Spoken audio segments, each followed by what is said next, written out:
My fiancé demanded I apologize to his mistress at our wedding to proceed with the marriage. On the wedding day, Brandon was nowhere to be seen.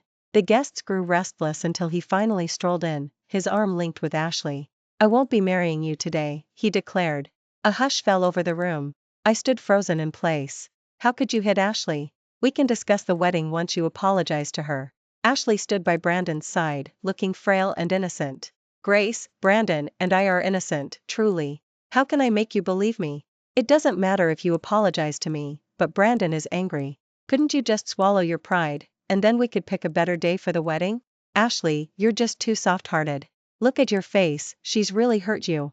Brandon turned, his gaze icy as he looked at me. "Grace, if you don't apologize today, there's no point in discussing the wedding."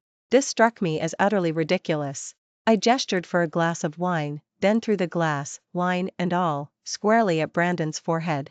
"You think you can get away with this, don't you? Take that hussy and get out." "Fine, Grace. You're asking for trouble. Don't come begging me later." Ashley then helped a bleeding Brandon leave. The farce left the guests stunned, staring at each other in bewilderment. I swept the strands of hair from my forehead and turned to look at Ethan, who was seated below, watching the spectacle unfold. "You. Come up here and marry me." Ethan, impeccably dressed in a suit, held a wine glass, his eyes deep. He raised an eyebrow. "Are you talking to me?" "Whoever answers is who I'm talking to." The corner of his lips, normally a straight line, lifted slightly. He slowly put down his wine glass and walked onto the stage. Ethan surveyed the wedding venue, a flicker of disdain in his eyes. "The setting is too simple, it doesn't suit our wedding." He then requested a microphone, and his clear, cool voice resonated through the hall. "Ladies and gentlemen, Anne, Miss Grace and I, Ethan, will be holding our wedding on the 7th of next month. Invitations will be sent out then." As his words fell, congratulatory murmurs immediately filled the quiet hall. Of course, gossip was also rampant. "Grace is just from an ordinary family, yet she's surrounded by wealthy young men." "Right, I heard all the wealthy young men who pursued her fell madly in love. But she only liked Brandon, who came from a modest background, and built Brandon from the ground up with him. Now that Brandon has become a new power in the Manhattan elite, he actually asked her to apologize to another woman at their own wedding. Tisk, TSK, TSK, men always change for the worse once they get money. Aren't you curious why the powerful Ethan family would show up at the wedding? And threw Brandon out 1 second, then asked Mr. Ethan to marry her the next, and Mr. Ethan actually agreed. Sigh, the elite circle is truly chaotic. All their conversations reached my ears. I looked at Ethan, he still wore his stoic expression. TSK, he truly was my fated partner. He was undeniably attractive. I swallowed hard. "Hungry?" Ethan put his arm around my shoulder. "Let's go eat." I silently followed him to the door. The cedarwood scent from his body made my heart pound. Was this the protagonist's charm? Enough. I couldn't hold back any longer. I yanked his tie, pulling his head down, and stood on tiptoes to kiss him. His soft lips were warm, not as cold as his exterior suggested. A few seconds later, I released his lips and nodded contentedly. "Let's go eat." With that, we walked away, leaving the guests behind staring at each other in bewilderment. A gentle breeze rustled, blowing strands of hair onto my face. I tilted my head and noticed Ethan's slightly reddened earlobes. Inside the private room, figures moved about. "Brandon, weren't you a bit too much today? That was your wedding, after all. Aren't you afraid Grace will really break up with you?" "Yeah, it's the first time I've seen Grace get so angry at you." Brandon leaned back languidly on the sofa, a knowing smile playing on his lips. "She loves me so much, she'd do anything for me. How could she really leave? Women shouldn't be spoiled too much." One of Brandon's friends immediately fawned. "Ours truly impressive. Grace has been with Brandon for 10 years, always doing his bidding. Want to bet Grace will call Brandon soon?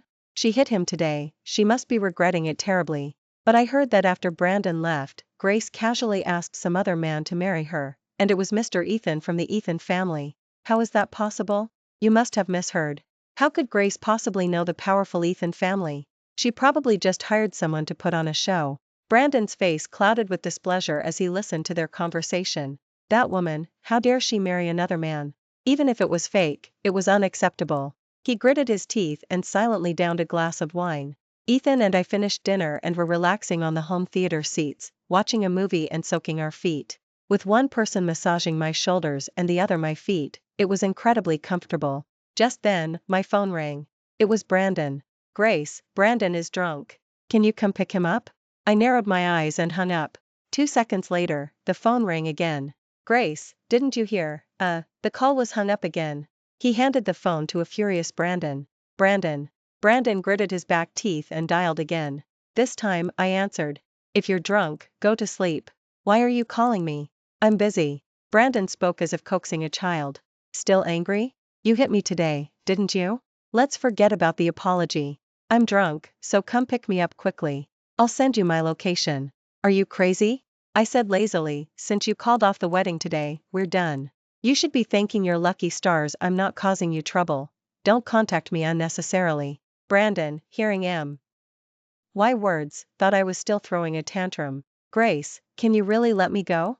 We have 10 years of history. Just consider me blind then, I said flatly. You were just an experiment, so it doesn't matter if it's over. You should stop living a life of debauchery all the time, otherwise, you'll end up with nothing and nowhere to cry.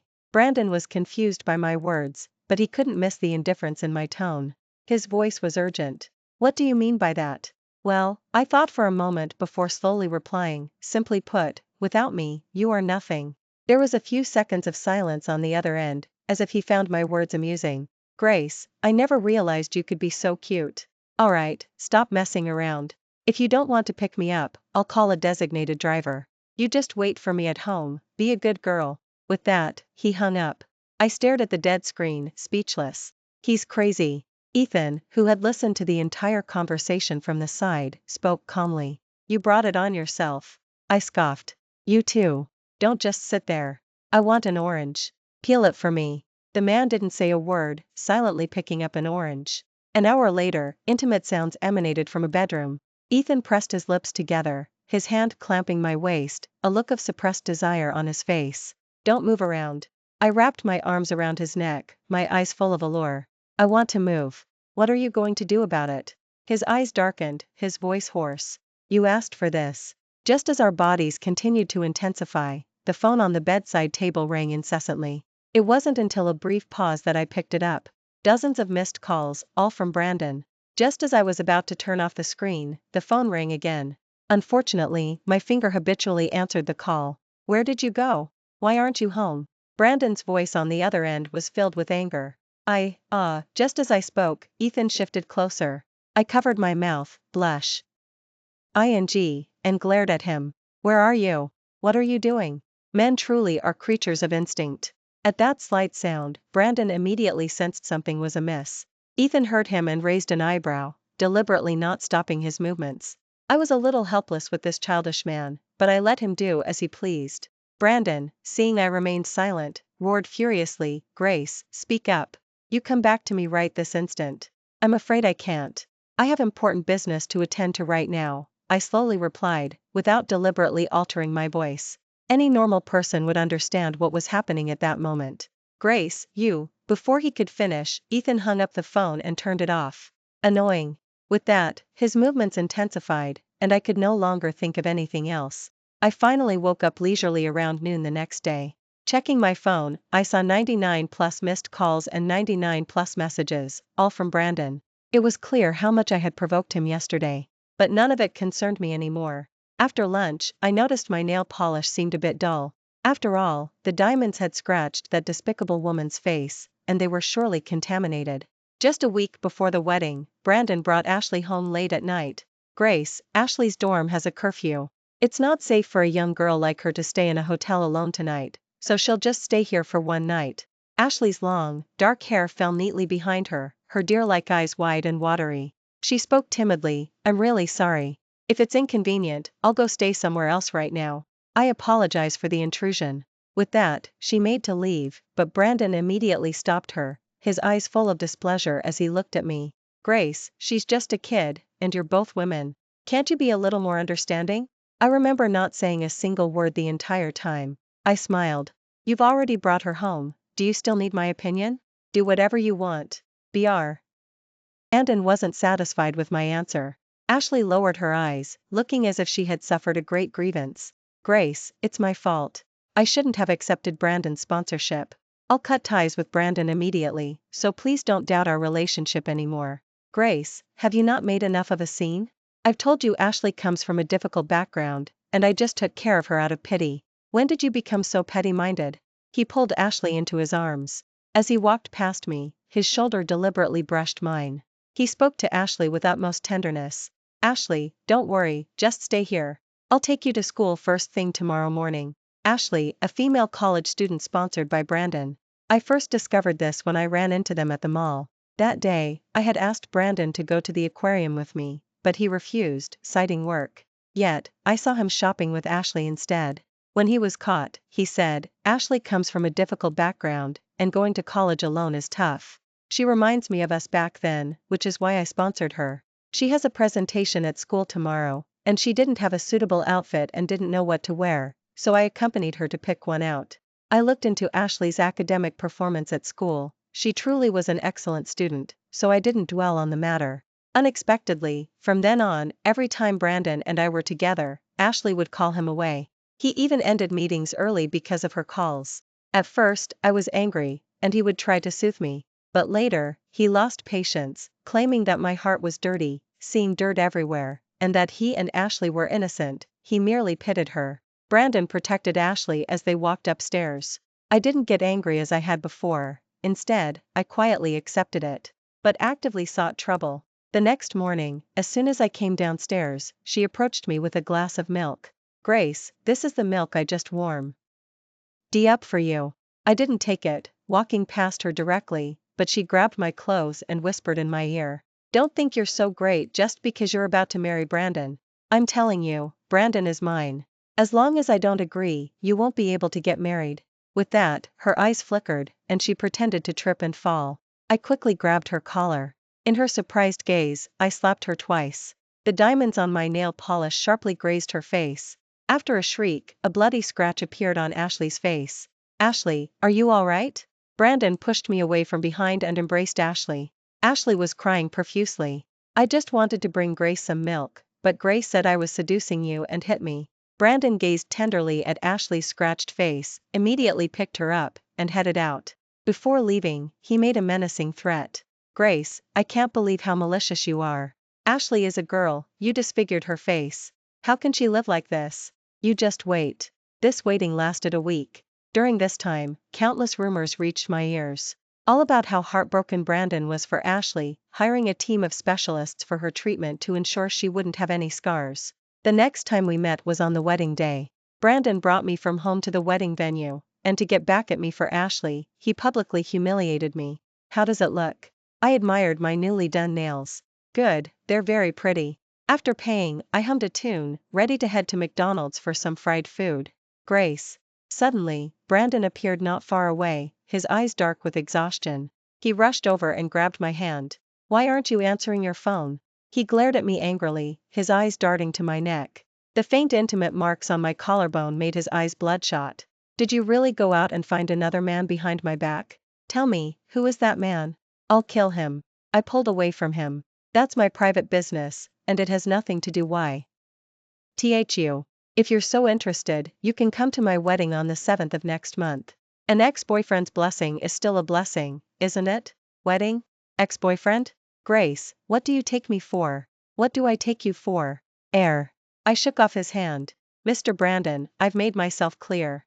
Since you publicly called off the wedding, we have no relationship anymore. My business is none of yours. Brandon, seeing that I wasn't just throwing a tantrum but was resolute, suddenly panicked. Grace, I didn't call off the wedding. Didn't I say we'd talk about the wedding later? Yesterday was my fault, no need for apologies or anything. Ashley and I are innocent, truly nothing happened. If you don't like her, I'll withdraw my sponsorship immediately. Brandon grabbed my hand. Our 10 years of history, can you just give up on it?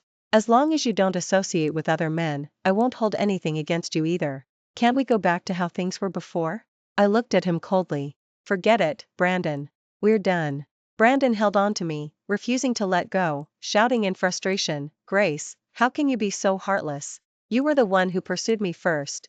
We've been together for 10 years, how can you just say it's over? Tell me, have you been having an affair with another man this whole time, is that why? Slap, I slapped him. Brandon, don't assume everyone is as despicable as you. You know we've been together for 10 years. I remember your family was in a terrible situation back then, wasn't it? a sickly mother, a gambling father. I stood by your side through everything, helping you build Brandon from the ground up, getting us to where we are today. And you? What did you do? Entangled with another woman under the guise of sponsorship. Do you think you've been fair to me? Brandon stiffened, his face pale. Grace, listen to me, I was wrong. I'll change. Nothing happened between Ashley and me, really. I'll send her away immediately and make sure you never or see her again. I gazed at him calmly, about to speak, when Brandon's phone rang. He ignored it, but the call kept coming. Finally, he took out his phone. It was his assistant. It's bad, CEO. Mr. Miller, our former partner, suddenly wants to withdraw his investment, and there's a problem with the last project. The entire department is in a panic. With a major company crisis, Brandon left in a hurry. Grace, I'll come find you after I've handled the company matters. I watched his frantic departing back, indifferently patting the sleeve he had grabbed. His company problems, I estimated, wouldn't be resolved. When I was 15, an accidental fall into water triggered an awakening. I discovered I was the protagonist of a novel, destined to meet the fated male lead, Ethan, in college. He would love me, I wouldn't love him. He would coerce me, I would detest him. He would imprison me, I would hate him. Eventually, he would release me, and I would fall in love with him. We would separate and reunite, finally overcoming hardships to have a boy and a girl. Since I had awakened, I didn't want to follow the book's path. I wanted to create a future of my own making. Later, I met Brandon. He was excellent academically but came from a poor family. I realized then that I had the protagonist's advantage. Whatever I set my mind to, I could achieve. So, I helped Brandon every step of the way. We fell in love, and just when I thought I wouldn't meet Ethan, fate brought us together. I had expected Ethan to be as domineering as in the book, but surprisingly, he had become a normal person. None of the book's plot points occurred. The power of being fated partners made my heart pound the moment I saw him. To suppress this feeling, I devoted all my attention to Brandon, almost always meeting his demands, bending to his will. Attraction is instinct, loyalty is a choice. Since I had decided to be with Brandon, I intended to see it through. Unexpectedly, Brandon betrayed me. If that W as the case, then so be it. I had given him enough chances. As the protagonist, whoever I chose became the male lead. Brandon was someone I had built up myself. Without me, he, as a disposable side character meant to advance the plot in the book, would lose everything and vanish from this world. As I expected, Brandon had been gone for half a month, and his company was plagued by countless big and small issues. He had no time to come find me. Meanwhile, Ethan and I were systematically preparing for our wedding. Why are you still so rich, even though I didn't choose you? I finally asked this question while trying on wedding dresses. Ethan thought for a moment, then gave a faint smile. Because my purpose is for you. Money or power, they all exist for you. Even if you don't choose me, I am the protagonist. If you were truly with another man, my role would be to silently watch over you with everything I have. Is that so? I looked into his eyes. The man's features were flawless. The book described him as beautiful enough to cause a lifetime of regret. Then is your love for me also a part of your purpose? Ethan sighed and hugged me. Of course not. This time, as myself, I love you. All the bad things I did to you in the book never happened. This time, we're like ordinary people, without a twisted beginning. After awakening, I wanted to avoid the descriptions in the book and meeting you, but fate brought us together. The first time I saw you, my heart wouldn't stop pounding. I hugged him back, my heartbeat synchronizing with his. Mine too. To avoid too much contact with Ethan previously, we hadn't interacted much. Now that everything was out in the open, and we were still in love after breaking free from the plot, our interactions felt much more natural than they had with Brandon. We ate together, slept together, came and went together, everything was perfect. A week before the wedding, Brandon found me. By then, he had lost all his former arrogance. Grack.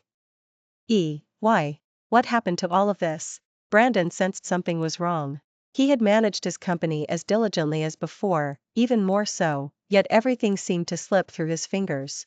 Initially, a project went awry. He tried desperately to salvage it, and even though he found a solution, the other party refused to cooperate. Then, the company's shareholders, one by one, seemed to lose their minds, acting like toddlers.